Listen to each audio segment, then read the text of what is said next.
가장 이제 중심이 되는 게 사람들 심리. 이 사람들 심리를 좌우하는 엄청 큰 힘을 가진 요인이 있어요. 세 가지. 그게 뭐냐면, 그래서 이걸 잘 이해하면 우리나라 부동산 사이클을 어느 정도 예측할 수 있다. 소장님이 보시기에 네. 그 집값이 언제까지 오를까요? 사실은 뭐 이 집값이 올라가는 게 뭐 오늘 딱 오늘까지만, 그 다음에 내일부터는 하락, 뭐 이런 식으로 연결되는 건 아니어서 정확하게 말씀드리라 그러면은 사실 어렵지만, 대략적으로 볼 때는 올해 정도까지. 올해까지요? 네. 그럼 내년부터는 내년부터는 이제 상황이... 정체기가 들어갑니다. 정책이요? 예, 정체기라는 게 이제 거래가 안 되는 거죠. 그러니까 실질적으로 지금도 거래가 안 되고 있는 아파트들이 수두룩해요. 아, 거래가 아예 없어진 그런 예. 단지들을 말씀하시는 거죠? 그렇습니다. 네.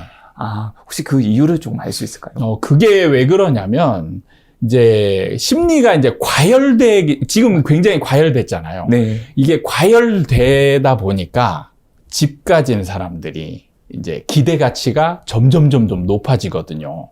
그래서 옛날에는 사실은 이제 집을 팔려고 할 때 이제 매물을 내놓잖아요. 매물을 내놓을 때 사실 실거래가를 기준으로 그거보다 살짝 높게 이렇게 내놓는 게 이제 집 가진 사람들의 어떤 기본적인 심리인데, 이게 지금 과열된 상태가 심하다 보니까 실거래가보다 훨씬 높게 집을 내놓는 거예요. 호가라고 하는 게 실거래가랑 차이가 많이 나더라고요. 네, 그러니까 실거래가가 예를 들어서 10억이다. 그러면 좀 심한 데는 15억에 막 내놓는 거죠. 15억이요? 예, 그러니까 그런 아파트들이 중간이 없어요. 중간이 매물이 없는 거예요. 아... 그러니까 사고 싶은 사람은 있어요. 반드시 있는데, 지금도 사고자 막 이렇게 적극적으로 하고 싶은데 막상 그 아파트들을 가보면 살 수 있는 물건이 없는 거죠. 이 갭이 너무 크다 보니까. 그래서 저절로 정체기가 오는 거예요. 그러니까 사람 심리가 너무 과열이 되면 그게 자연스럽게 이 방향을 전환시키는 그런 상황이 오게 되는 거예요. 일단 그 가격을 사람들 심리에 의해서 못 받쳐주는 상황이 오는 거겠네요. 그렇죠. 매수자가 그 호가 높은 거를 사버리면 이 매수자는 그 다음을 또 기대해야 되잖아요. 그렇죠. 내가 신고가를 찍었으면 그 다음 신고가를 찍어줄 사람이 있어야 되는데, 이렇게 갭이 커버리면 그 다음에 내가 샀을 때 그 다음 갭이 높은 상황을 누가 과연 이어줄까? 이런 의문이 들게 되는 거죠. 그러니까 이게 적극적으로 달러들어서 사는 게 주저되는 거예요. 그래서 이제 보면은 아파트별로 좀 미리 멈춘 데 같은 경우는 굉장히 지금 한 5, 6개월 이상 거래가 정체된 데들도 있고요. 그런 게 이제 내년쯤 가면 아마 이제 그 서울 전역, 거의 경기도 전역이 전체가 그런 비슷한 상황에 가지 않을까, 이런 예상을 하고 있습니다. 아, 근데 그렇게 거래가 없다가도 지금은 애매로 내놓는 물건도 없을 뿐더러 거래가 이제 될 때마다 신고가를 찍고 있는 단지들도 그렇죠. 있더라고요. 이제 지금 이런 상황에서는 무조건 거래만 되면 신고가죠. 최고 막 폭등하는 상황이 되는 거예요. 그러니까 아까 말씀드린 것처럼 실거래가는 10억인데 호가가 15억이잖아요. 그럼 거래가 딱 하나만 이루어지면 5억이 폭등해버리는 상황인 거죠. 거래 하나로. 무서운 시장이네요. 예, 진짜. 그렇죠. 그러니까 무서운 상황인데, 이제 거래가 점점 줄고 있잖아요. 지금 전체적인 거래가. 그게 이제 이런 호가 갭이 벌어지는 단지들이 늘어나고 있다라는 거예요. 그래서 호가 갭이 많이 벌어진 데들은 멈추고, 그 다음에 뭐 지금 한두 번 정도 거래가 또 되겠죠. 그러면 또 호가를 또 올려버리죠. 그럼 이제 그다음부터는 이제 진짜 따라갈 여력이 없게 되는 거예요. 소장님 부동산 유튜브 채널 이름이 네. 아파트 사이클 연구소잖아요. 이제 그렇죠. 다른 분들에게 좀 사이클에 대해서 많이 알려주고 싶다는 느낌을 많이 받았어요. 진짜 알려주고 싶죠. 네, 네. 그 사이클에 대해서 네. 좀 쉽게 설명을 해 주실 수 있을까요? 그러니까 사실은 모든 상품이 사이클이 있다라고들 얘기를 합니다. 주식도 그렇고, 뭐, 금도 그렇고, 심지어는 뭐 요즘 새로 이제 나온 비트코인도 그렇고, 예, 부동산도 그렇고, 모든 상품이 사이클이 있어요. 그래서 사이클을 좀 어느 정도 알고 있으면, 투자자 입장에서는 굉장히 안전하고 높은 수익을 올릴 수 있고, 그 다음에 뭐 이제 집 같은 경우는 실거주 입장에서는 떨어지지 않는 그런 이제 안전한 집을 구입할 수 있는 상황이 되는데, 이제 대부분의 사람들이 이 사이클에 대해서 좀 오해하고 있는 측면들이 좀 많거든요. 뭐냐면 대표적인 게 사실 기간으로 집 같은 경우 10년 주기설이 있었잖아요. 맞아요. 10년 네. 주기설. 그러니까 이거 같은 경우는 원인이나 이런 거에 의해서 사이클이 왜 이렇게 형성이 될까? 이런 게 아예 없는 상황에서 그냥 그동안에 10년 동안 변해왔다. 그땐 굵직굵직한 사항들이 있었잖아요. 그렇죠. 그러니까 원인을 분석을 해야 되는데 그냥 겉으로 나타난 그래프만 보고 이제 판단하는 오류가 생기는 거죠. 그래서 저는 그런 부분을 정확하게 좀 이해하고 싶어서 왜 이런 어떤 이 현상들이 이렇게 일어나는지를 연구하고 고민하다 보니까 어떻게 되다 보니까 부동산은 사이클을 어느 정도 예측할 수가 있다는 그런 느낌을 받았거든요. 와. 그래서 그런 그 사이클에 미치는 요인들, 그래서 책에 제가 보면은 4가지 요인을 써놨거든요. 가장 이제 중심이 되는 게 사람들 심리. 예, 모든 거는 사람 심리에 의해서 이제 결정이 되고, 이 사람들 심리를 좌우하는 엄청 큰 힘을 가진 요인이 있어요. 3가지. 그게 뭐냐면 첫 번째가 전세고, 네. 네, 두 번째가 바로 분양이에요. 그리고 세 번째가 정부의 정책입니다. 그래서 이 4가지 요인으로 우리나라 사이클이 만들어진다. 그래서 이걸 잘 이해하면 사이클을, 우리나라 부동산 사이클을 어느 정도 예측할 수 있다. 이걸 좀 얘기하고 싶은 거예요. 아, 그런데 전세 같은 경우는 이제 전세 몇 개 있는지, 전세 가격이란지 눈에 보일 거고, 네. 분양도 이제 물량 같은 게 눈에 보일 거예요. 정책도 이제 보이는 정책이고. 근데 심리 같은 건 눈에 보이지 않는데, 네. 확인을 할 수 있는 방법이 있나요? 사실 심리를 뭐 어떤 그 많은 분들이 요구를 해요. 어떤 지표나 이런 걸 가지고 알 수 있는 방법이 없냐. 가장 중요하니까 궁금할 것 같아요. 근데 사실은 이거를 지금 전 세계 어떤 모든 교수들이나 학자들이 이런 걸 연구를 하지만 사실은 표현할 방법이 없는 거예요. 그래서 사실은 사람들이 수요를 얘기하고 싶지만 수요에 대해서 얘기하기가 어려운 게 바로 이제 사람들 심리거든요. 근데 사실은 그냥 지표로 얘기할 수는 없지만 느낌적인 걸로는 우리가 충분히 느끼고 있어요. 무주택자를 고수했던 사람이 갑자기 어느 날 집을 사겠다고 나서는 거죠. 맞아요. 그러니까 옛날에는 이게 수요자가 아니었단 말이죠. 시장 참여자가 아니었어요. 그런 사람이 시장 참여자로 들어오는 거죠. 그리고 옛날에 내가 여기 옆에 있던 사람이 보니까 뭐 주택을 좀 한두 개 갖고 있었는데 어느 날 보니까 막 5개, 6개 늘어나 있어요. 그런 걸 보면은 수요가 막 증가하고 있고 사람들의 그 집을 대하는 느낌, 막 적극 막 뭔가 죽으려고 하는 느낌 있잖아요. 네. 그런 게 눈에 보이고 느껴진단 말이죠. 그게 이제 그런 상황이 벌어지면 시장이 과열됐다. 과열되는 상황에서 보이는 심리들이 보이는 거네요. 그렇죠. 그러니까 주변 사람들만 봐도 사실은 지표가 필요 없게 충분히 느낄 수가 있는 거죠. 근데 이거를 사실 수치화할 수 어렵다라는 게 이제 좀 이 사람들이, 전문가들이 이걸 파악하기 어려운 단점이 있는 거예요. 그러면 서울과 수도권 그리고 지방의 사이클이 다르다고 하는데 네. 좀 어떻게 다른지 설명해 주실 수 있을까요? 사실은 원인은 똑같아요.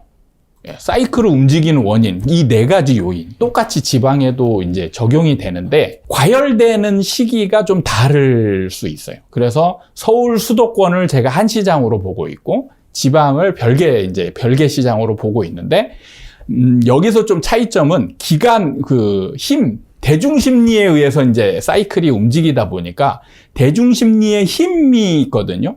그 힘이 큰 서울 수도권 같은 경우는 우리나라 전체 인구의 거의 반이 넘는 인구가 있다 보니까 엄청나게 큰 시장이죠. 그리고 지방 같은 경우는 각 개별 뭉치지 못하고 개별적이잖아요. 생각보다 좀 다르다고 봐야 되겠네요. 그렇죠. 그러니까 여기 같은 경우는 그 힘이 대중심리가 좀 약하단 말이에요. 그래서 그런 거에 따라서 사이클의 주기가 좀 짧아졌다가 뭐 길어지기도 하고 이런 이제 차이가 있는 거죠. 그런데 여기에서 서로 반대 방향일 경우에는 약간의 영향을 서로 안 주는데 방향이 이제 살짝 같아질 경우. 지금처럼 살짝 같은 그렇죠. 경우죠. 같아질 경우에는 이제 어떤 영향을 주냐면 서울 수도권의 이 큰 힘이 지방의 영향을 확 줘버려 가지고 이 작은 도시의 사람들 심리를 쉽게 과열시키는 거죠. 과거에도 이런 경우가 있었나요?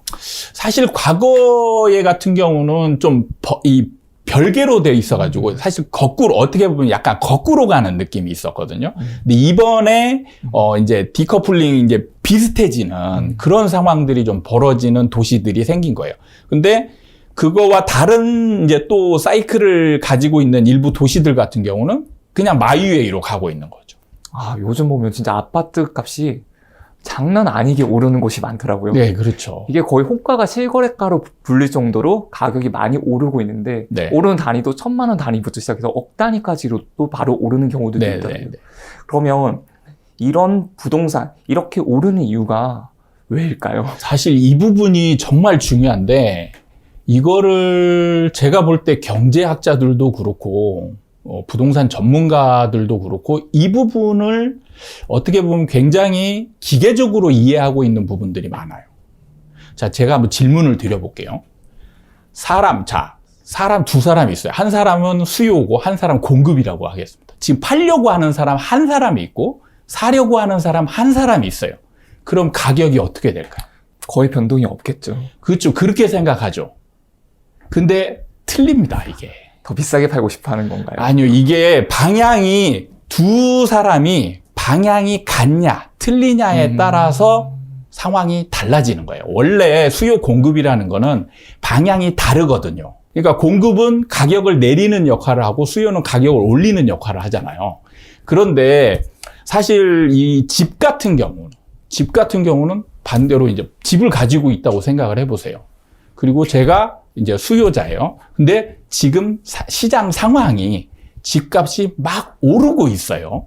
오르고 있으면 어떻게 생각할까요? 집을 안 팔고 싶겠죠. 그렇죠. 네. 그러니까 여기서 이제 어떤 상황이 생기냐면 수요가 1대1로 같지만 지금 방향이 이제 같아져 버리는 거예요. 시장 상황에 따라서. 그러면은 공급자가 원래는 공급자는 적극적으로 팔려고 하는 적극성이 있어야 되는데 이 적극성이 점점 떨어지는 거예요. 그리고 사고자 하는 사람은 적극성이 좀 안정적일 때는 좀 비싸면 안 사. 뭐 이런 느낌이 있었잖아요. 그래서 적극성이 약간은 결여되어 있는데 시장 상황이 올라가는 상황이 지속되면 이 수요자의 적극성이 굉장히 강해지는 거예요.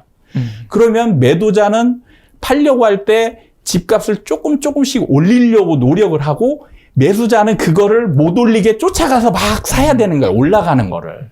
그러다 보면 수요와 공급이 균형을 이루지만 가격이 올라가는 상황이 벌어지는 거예요. 반대로 시장 상황이 또 침체로 가면 반대 상황이 벌어지죠. 수요자는 집을 안 사려고 하고 매도자는 집을 팔아야 돼요. 그러면 집값을 막 떨어뜨리면서 팔아야 되는데 수요자는 더 안 산단 말이에요. 그러니까 가격이 더 떨어지는 거예요. 그러니까 수요 공급이 그냥 균형을 이룬다 이러면은 가격이 이게 균형을 이룰 것처럼 보이지만 그거는 방향이 다를 때 얘기예요.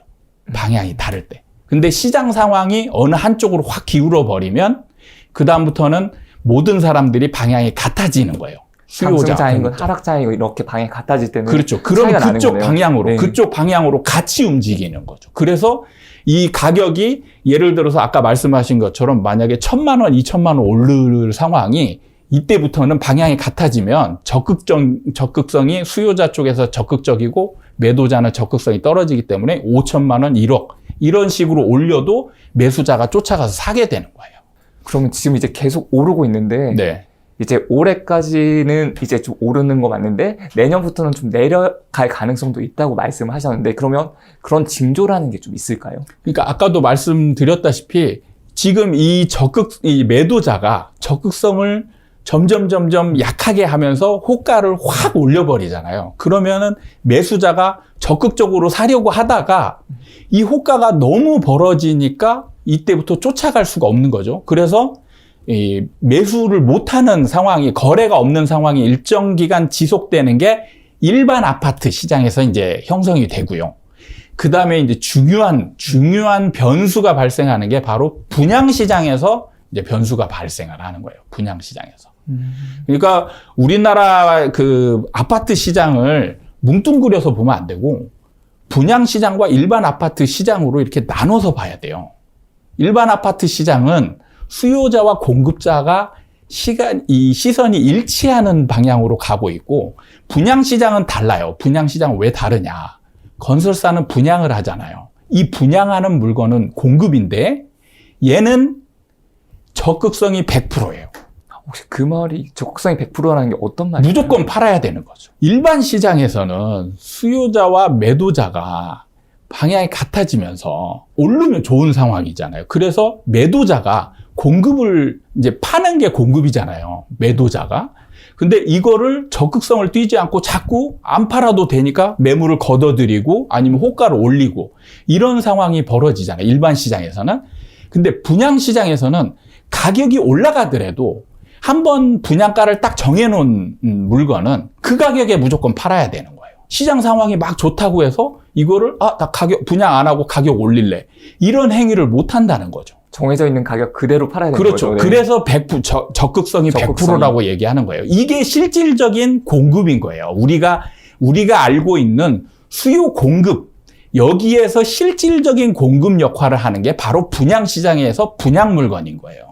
그래서 초반에 봐야 된다고 하는 지표 중에 분양시장이라는 게 있었네요. 그렇죠. 그래서 이 분양시장이 이게 중요한 역할을 하는 게 뭐냐면 하락으로 넘어가려면 이 분양하는 물건이 안 팔리는 상황이 와야 돼요. 미분양이 난다. 그렇죠. 이 말씀이시죠. 네. 자, 예를 들면 우리가 쉽게 이해할 수 있는 상황이 비슷한 게 뭐냐면 일종의 사재기 같은 거거든요. 지금 제가 이제 투기 심리라고 표현을 하는데, 과열된 심리가 일반 우리 소비재 시장에서는 사재기하고 상황이 비슷해요. 그럼 혹시 우리들 다 보면은 옛날에 허니버터칩 기억나죠? 기억나죠. 그거 네. 사려면 줄 서서 기다리거나. 이거는 아마 전 국민이 기억을 할 겁니다. 네. 그래서 제가 이걸 예를 이제 자주 드는데, 허니버터칩이 딱 생기고 나서 사람들이 막 달라들어서 샀어요. 그때 사실은 저 같은 경우는 지금 허니버터칩 아예 안 먹거든요. 그러면 지금 같은 경우 저는 수요자가 아닌 거예요. 이 허니버터칩. 근데 그때는 사 먹었어요. 수요자로 변하는 거죠. 그리고 이걸 좋아하는 사람은 하나를 샀을까요? 아니면 10개를 샀을까요? 가능한 많이 살 수 그렇죠. 있겠죠? 수요자가 폭발하는 거예요. 그래서 이 제과 공장에서 24시간 풀가동을 해서 공급량을 어마어마하게 늘렸어요. 그래도 모자랐잖아요. 수요가 어마어마하게 늘어나니까 그런 거예요. 근데 이게 언제 끝났는지 아세요? 언제 끝났나요?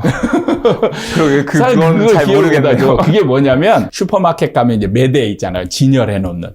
이 매대에 그 물건이 남아있는 순간부터 사람들이 안 사기 시작합니다. 희소성이 없어진 건가요? 그렇죠. 그러니까 이 사람들이 사재기 심리가 강해질 때는 뭐냐면 없을 때 눈에 안 보이니까 불안하고 급해지니까 막 사는 거예요. 근데 이 물건이 남아도는 순간부터는 이 사람들이 매수자가 급해지지 않는 거죠. 굳이 이때부터는 여러 개 살 필요가 없이 이제 하나만 사도 되고, 이제 먹어본 사람은 굳이 안 사도 되고, 이 매대에 남아있는 이 상황이 정말 중요한 거예요. 그게 바로 아파트 시장으로 오면 분양시장의 매대에 남아있는 그 상황이 뭐냐? 바로 미분양인 거예요. 이렇게 미분양이 생기면 사람들이, 매수자가 지금까지는 굉장히 적극적이었다가 이 적극성이 확 떨어지는 거예요. 왜냐하면 선택 상황이 많아지거든요. 자, 옛날에는 그 로또 분양이라고 해서 막 불이 나게 팔리고 경쟁률도 어마어마하게 심했단 말이에요. 그래서 막 서로 살려고 난리였던 분양 물건이 어느 순간에 갑자기 남아돌아. 그러면은 이게 뭐지? 이런 생각이 들 거 아니에요. 그래서 사람들이 뭐라고 생각하냐면 이때부터 비싸. 그때도 심리가 변하는 거고요. 변하는 거예요. 갑자기 이 미분양이 안 날 때는 비싸다는 소리가 아예 안 나옵니다. 근데 딱 이 미분양이 남아도는 순간 뭐라고 하냐? 비싸. 이렇게 되는 거예요. 그러면은 사람들이 비싸대. 그러면은 얘를 안 살 거 아니에요. 그럼 이런 현장들이 이제 분양하는 현장들이 여러 군데서 이제 계속 우후죽순으로 막 할 거 아니에요. 그럼 이런 것들이 이제 미분양이 계속 이제 생기면서 누적되는 거예요. 그럼 이게 일반 시장으로 전이가 됩니다. 일반 시장에서는 벌써 정체기가 있었잖아요. 거래가 안 되는 상황. 그럼 이게 분양시장에서 이제 미분양이 생겨버리면 이때부터 이제 역전이 되는 거예요. 매도자가 이제 조금씩 급해지고 매수자는 완전 여유 있는 상황이 되는 거죠. 매수자 우위 시장으로 바뀌는 거군요. 그걸 바꿔주는 게 바로 미분양인 거예요. 그래서 미분양 하는데 이거를 제대로 이해하지 못하면 그냥 이제 기계적으로 외우면 안 되는 거죠. 기계적으로 외우지 말 거. 네.